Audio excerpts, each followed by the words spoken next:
Hey folks, today we are on an external mission at the Synthesizer Studio Berlin.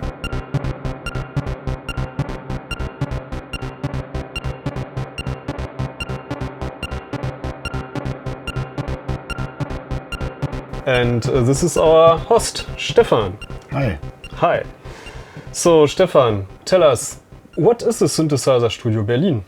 The Synthesizer Studio Berlin is a new studio we opened up 2 months ago, and you can come here and record all these amazing old vintage synthesizers, and anybody who wants to book studio time is welcome here and can record all these synths here. And we also have a online possibility, so you can send us stuff and then I'll do the recording and you can join me via video. And during the day we also have vocal recordings here, and so we have a full bandwidth of instruments and also possibility for acoustic recording, but not like a band production or anything.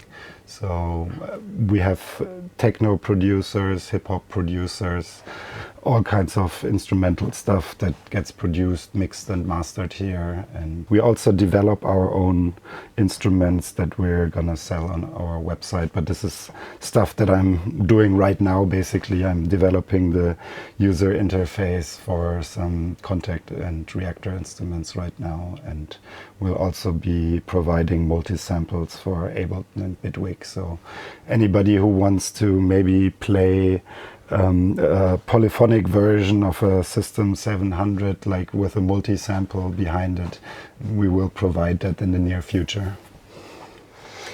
Okay, talking about synthesizers, so you have a very exclusive collection of synthesizers, and of course it's something where normal people only can dream about. You have a CS-80, you have the Obi, you have several Jupiter-8s here, you have the System 700. So who came up with this idea for this studio?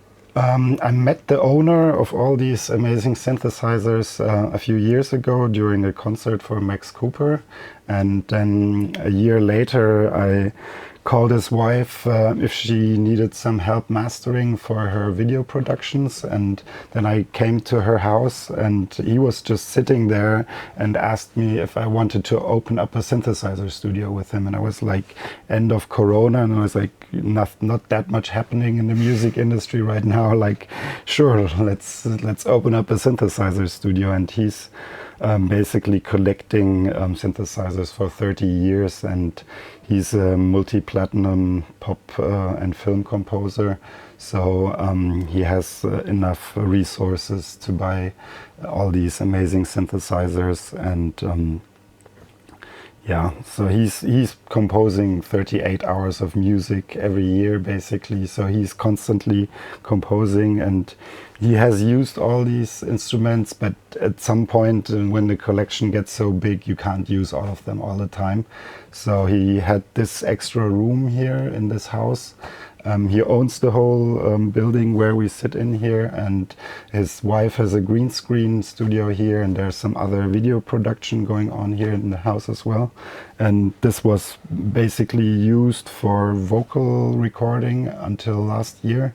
And then I said, like, I'll set up this whole synthesizer heaven in here basically, and anybody who wants to book the studio is capable, can book for an hour for 80 euros or for 3 hours for 200, and for a whole day for 600 euros plus taxes.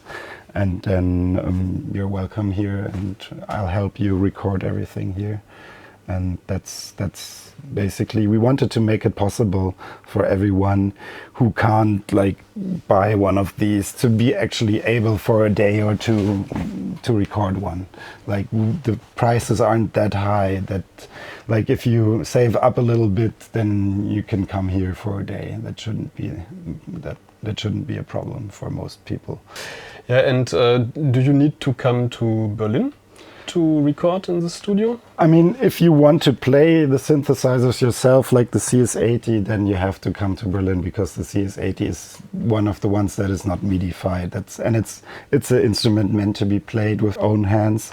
So I recommend you come to Berlin for a CS-80 session. But if you want to just have a recording of the one of the Jupiters, or of Memory Moog or Prophet or Mini Moog, they're all MIDI-fied, and you can send us MIDIs and I'll record them and track them, and you can watch me over video and tell me if you want different filter automation that I do per hand or whatever. So that's all possible. And then you get your audio file and you can put it in your production. Yeah, you get a session from me or just the audio file, whatever you prefer. And we have the high-res possibility of also sending audio streams directly to you, so I don't even have to record it. You can record it in your DAW directly. Okay. Yeah, and how does it feel to be the custodian of such an impressive synthesizer collection? I mean, for me it was overwhelming at first, and I still have to process it sometimes, because it's like you have so many amazing devices in one room now, but most of the time you can only use 3 at a time or something. Like if you want to make a song, it gets full quite easily if you use more than 4 of them, I think. And I mean, they have a fat sound mostly, so if you want to, and then yeah, I think 2 or 3 at a time is best. And then you think when you come home, it's like, damn, I should have used the other one, like just because, you know, it's like it's there. Yeah, die Qual der Wahl, as we used to say in Germany. Yeah, and do you have a favorite synth for your own? I mean, for me, for bass lines, the Mini Moog, of course, and for pads and modulated evolving pads, the the CS-80, and I really like the ARP 2600 for techno lead melody sounds and stuff like that. So I would say those are the ones that I use the most at the moment. But now I just got the System 700 2 days ago, so this was mostly in use the last few days. So, and I think this, yeah, it's quite a universe of its own to explore for now. So I think that will get a high standing in the new ranking in the future. It's really a beautiful system and very rare to see one like this with a sequencer and everything. Yeah, would you like to show us around and to tell us some bits about one or the other synth here? Sure. So this is our new System 700, a new part of the collection, but it's a rarity from the 70s.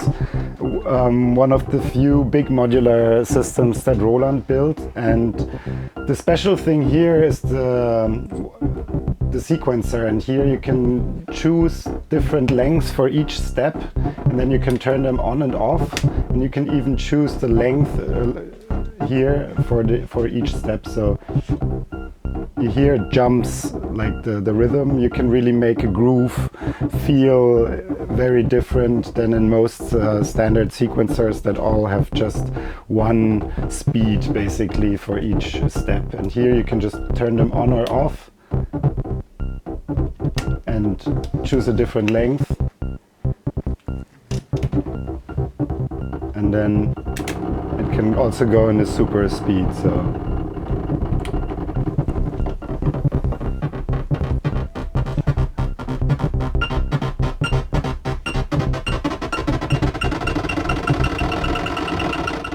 and then you have also internal reverb.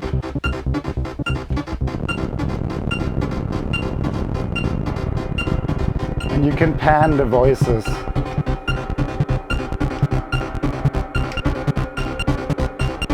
Which is very uncommon for most modular systems from back in the day. Yeah, and then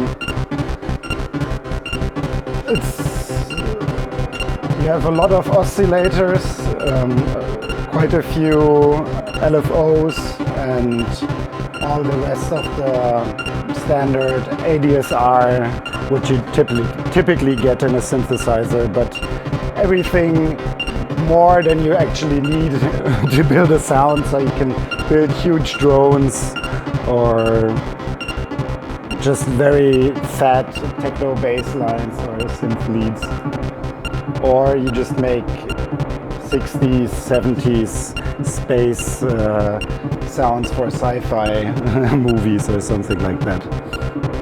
Yeah, so that's the System 700 from Roland.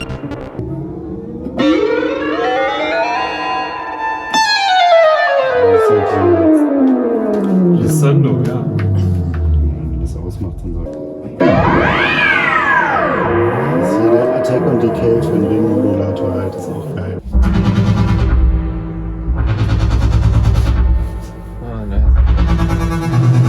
Und so brachial kriegt der Gemini halt nicht. Also der...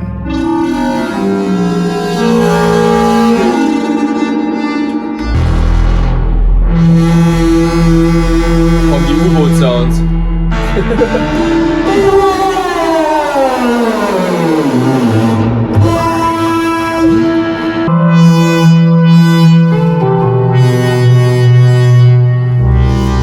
Du kannst halt auch noch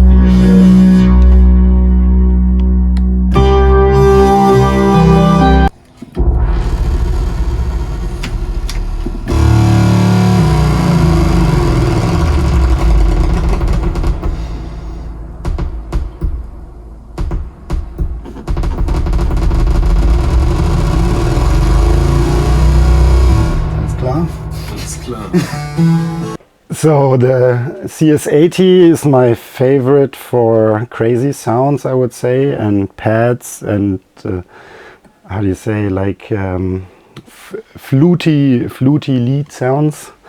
And now I can show you how fast you can basically change a sound in the CS-80. So you start with a normal clean sound, and then you just move a few knobs and then you're in a total different environment somewhere else.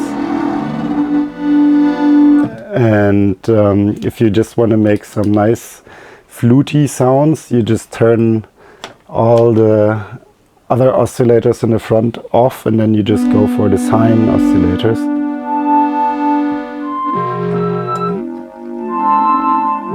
And the distortion can also be a little bit less.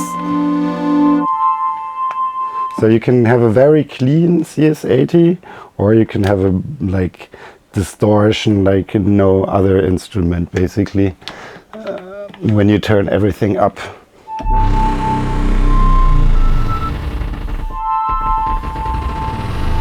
And then if you even play more notes. So it's like, it's a very versatile and very expressive instrument that's really meant to be played by somebody who knows how to play and has a little bit knowledge of sound design. So you can be very expressive with it, and it's even more fun if you put a nice reverb on it. But today I just wanted to show you the raw sound. Yeah. We have the most popular classics, I would say, from the polyphonic and monophonic synthesizer history. The Oberheim OBX and the Prophet 5, of course, and Mini Moog for the bass and lead sounds, and Memory Moog, which also sounds very fat and amazing, but we all know the Memory Moogs are a bit, yeah, precious, because they like to break down easily. So you are happy if it works, and we have a very working one in the rack here. So I really like to use the Memory Moog for dub techno chords, I would say. And the Prophet 5 is here mostly in use for lead sounds, I would say, and the Oberheim is mostly for like the classic 80 bellish sounds. Yeah, that's what we do with them here mostly. And next to that rack we have the monophonic rack basically with the MS-20 and the Sub 37 and the Sub 30 and the CS-10 and the first part of the System 100 that's spread out right now because I haven't built it together. But yeah, so this is basically the monophonic rack for mostly bass and lead sounds. And we have a little also some ARP 2600, and here's also the rack on that side with the MuXL interface that feeds basically all the synthesizers with the right MIDI signal. Everyone gets his own channel, his own MIDI DIN out, so all the synthesizers that are MIDI capable get their own MIDI channel, and you don't have to pre-patch anything. Like, everything is pre-patched, so you don't have to patch anything afterwards anymore. And everything gets routed into our Big 6 mixer and into the computer. And then from there we have lots of possibilities with effects and everything. I even program my own. So yeah, this is the left side of the studio basically. Oh, on this side we have the Jupiter and Juno stand. My boss, like he calls it the Holy Trinity, and plus the extra Juno. And for him it was a must-have to have all of these together. So for him this was a dream come true to have all of them, and that's why basically we have them. But we actually have 3 Jupiter 3s, like 2 I have here, because we just bought one from Frank Zander, a famous German Schlager musician. This is also here in the studio, and the third one is always in use in the main studio of the owner, who's composing film music and using it often. And for me, I mostly use the Jupiter 4 actually, because for me it has the most, in German we would say, brachialer sound, and you can make really fat chord sounds with it, and it's also amazing for bass lines. And if you know German techno specialist Stefan Botzin and the stuff he was making before 2010, you can easily get sounds like that with a Jupiter 4. Yeah, the Juno is the house synthesizer for me. The Jupiter-8 you maybe saw a little bit already in the other video on this channel. But for me, the Jupiter-8 is the special stereo functionality with the 2 layers, so you can independently speed up the LFOs for each part of the synth, and then you get a super wide stereo image. And that's what I mostly use the Jupiter-8 for, either for like super fat bass lines or amazing stereo pads that evolve over time. That's what I mostly use them for, but if you want to play them, you're welcome to come here and program your own sounds. They're ready to be played all the time in super good condition and sound super fat and clean. Clean like in the, like that what comes out, but like internal they have a fatness. So, and then you can actually listen to them through the nice ATC and Neumann speaker setup we have here. And yeah, I have a super big oscilloscope on my screen normally. And yeah, this is how we do music here with synthesizers. Yeah, okay, Stefan, thank you. That was really interesting to show us around and to show us those beautiful synths. Thanks for having us here and for supporting our channel, especially the other day when we made the comparison video for the IC Nin and the Jupiter-8. Yeah, my pleasure. And in the future, if you have some other tests, come over. Yeah, we'll show everybody what's going on. Don't tell me this twice. Okay folks, so this was it for today on Wine&Synths. So everything I have to say is, give us a like, peace and auf Wiedersehen.